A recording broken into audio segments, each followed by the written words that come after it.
آخر میں آپ ان کا ہاتھ ہی چوم کے چلے گئے، مطلب آپ یعنی کہ ایک اسلام میں وہ چیز ہے کہ جب کوئی دین لے آئے تو سب سے پہلے غسل کرے اور وہ ساری چیزیں، اور پھر آپ نے ایسے شخص کا ہاتھ چوما، یہ سمجھ نہیں آیا ہمیں. یہ پتہ نہیں ہاتھ چومنے والی بات کیسے چل گئی. سب سے پہلی چیز تو یہ ہے کہ میں نے ہاتھ نہیں چوما تھا. ہاں یہ ہے کہ ان کا ہاتھ اپنے سر پہ رکھا تھا. اس کی کیا وجہ ہے میں بتاتا ہوں انشاءاللہ. ہاتھ چومنے کا جہاں تک تعلق ہے تو اصل میں وہ وہاں سے جب ہم لوگ اٹھے اسٹیج سے تو اب بھیڑ آنے لگی، لوگ بات کرنے لگے، تو اب آواز ان کی سنائی نہیں دے رہی تھی مجھے، تو ان کو سننے کے لیے میں ایسا جھکا تھا.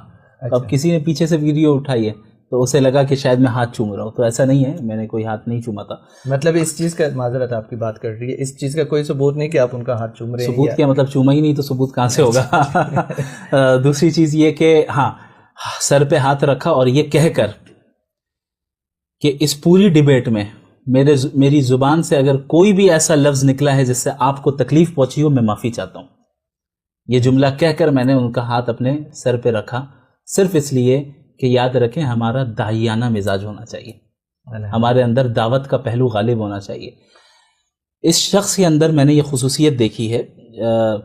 جب ان سے ملاقات ہوئی ایک رات پہلے، ڈیبیٹ سے ایک رات پہلے، میں اسی ویسے اگلا سوال میرا یہی تھا کہ آپ چائے ان کے ساتھ پی لیتے تھے، اس کا کیا سلسلہ ہے؟ تو اصل میں بات یہ ہوئی تھی کہ چونکہ فرسٹ ٹائم ہماری ملاقات ہونے والی تھی، اب تک جتنی باتیں ہو رہی تھی ای میل کے ذریعے ہو رہی تھی، تو انہوں نے یہ کہا تھا، انہوں نے یہ آفر کیا تھا کہ ہم لوگ جب اسٹیج پہ بیٹھے ہیں ڈیبیٹ کے لیے تو اس سے پہلے ایک مرتبہ تھوڑا ایک کیجول میٹنگ ہو جائے، انفارمل میٹنگ ہو جائے، تاکہ ایک کمفرٹیبل فیل کریں اسٹیج شیئر کرنے کے لیے. تو ہم نے کہا ٹھیک ہے. ہم نے کہا کہ یہ جو ہے ہماری طرف سے آپ وہ چائے کی دعوت رہے گی، ہم لوگ بیٹھتے ہیں. تو پھر بہرحال ملاقات ہوئی اور ان سے بات ہوئی. دیکھیں جاوید اختر صاحب اخلاقی اعتبار سے اچھے انسان ہیں، اور مجھے ایسا محسوس ہوا کہ اگر ان کو تھوڑی سی صحیح صحبت اور صحیح سرکل مل جائے اور جو لوگ ان کے ارد گرد ہیں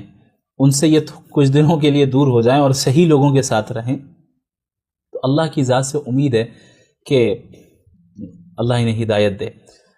عموماً بعض جو ہیں ان کے اندر ایک لوگوں کے اندر سے خراب وائبز آتے ہیں، اچھے وائبز نہیں آتے ہیں. بعض ملحدین اتنے زیادہ اسلاموفوب ہوتے ہیں، تو وہ اسلاموفوبیا اور وہ نیگیٹو وائبز ان کے اندر سے نہیں آئے میرے پاس. مجھے لگا کہ ان سے اگر ہم اچھے اخلاق سے پیش آئیں اور اچھے انداز میں ان کے ساتھ گفتگو ہو اور ان کے ڈاؤٹس کو ہم کلیئر کریں آہستہ آہستہ، تو اللہ کی ذات سے امید ہے کہ ان کے اندر حق کو قبول کرنے کی صلاحیت ہے. اور میں آپ کو بتاؤں، جب ای میل میں ان کے تھرو بات ہو رہی تھی، آپ نے مجھ سے یہ بھی پوچھا تھا آف کیمرہ کہ کیا وجہ ہے کہ آخر انہوں نے کیوں انویٹیشن قبول کی آپ کی. بالکل، کچھ لوگ کہتے ہیں آپ نے گھیرا ان کو. گھیرنے کی بات یہ کہ نارمل اکیڈمک انداز میں انویٹیشن دی تھی ہم نے ان کو. انہیں ہمارا انداز گفتگو پسند آیا. انہوں نے یہ کہا کہ آپ پہلے کوئی مولانا ہیں، پہلے اسلامک اسکالر ہیں جو مجھ سے اکیڈمک انداز میں گفتگو کرنے کی بات کر رہا اور اتنے رسپیکٹفل انداز میں بات کر رہا ہے. یعنی اب تک ان کا جو ایسا نہیں ہے کہ میں ہی ہوں، ظاہر ہے ایسے علماء ہیں جو بااخلاق ہیں، اکثریت ایسی ہے، لیکن ان کا جو جن علماء کے ساتھ یا جن علماء کہنا پتہ نہیں مناسب رہے گا یا نہیں، ریلیجیس پرسنالٹیز کے ساتھ ان کا جتنی ان کی ملاقات ہوئی ہے یا جتنا سابقہ پڑا ہے، تو ان کا ایکسپیرینس بہت خراب رہا ہے.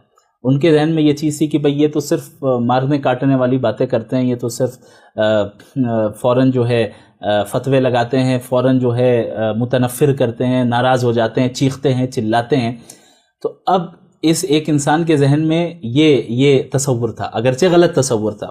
اب ایسے موقع پہ ایک نوجوان عالم دین آ کر ان سے رسپیکٹفل انداز میں گفتگو کر رہا ہے، انہیں جناب اور صاحب کہہ کر پکار رہا ہے، اور یہ کہہ رہا ہے کہ ہم اکیڈمک انداز میں، ہم نے بار بار اس لفظ کو دہرایا کہ ہم اکیڈمک انداز میں آپ سے ڈسکشن کریں گے.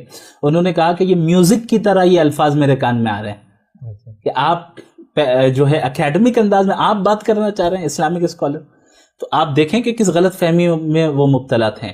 تو شاید یہ بھی ایک وجہ تھی کہ جس کی وجہ سے انہوں نے یہ ارادہ کیا کہ ہمیں جو ہے اکیڈمک انداز میں بات کرنی چاہیے اگر یہ کرنا چاہ رہے ہیں.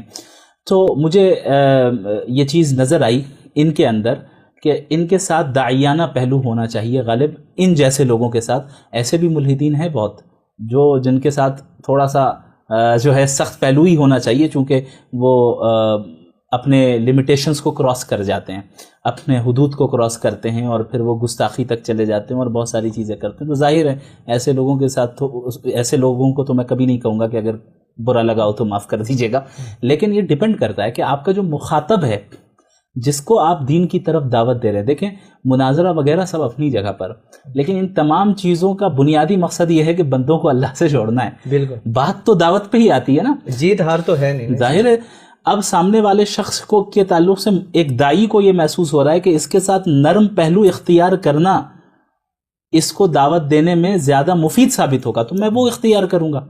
جہاں محسوس ہوگا کہ نہیں اس کے ساتھ سخت پہلو اختیار کرنا ہے، میں وہ اختیار کروں گا. اور نبی صلی اللہ علیہ وسلم کی زندگی اور انبیاء کی زندگی کو آپ دیکھیں تو دونوں پہلو آپ کو نظر آئیں گے.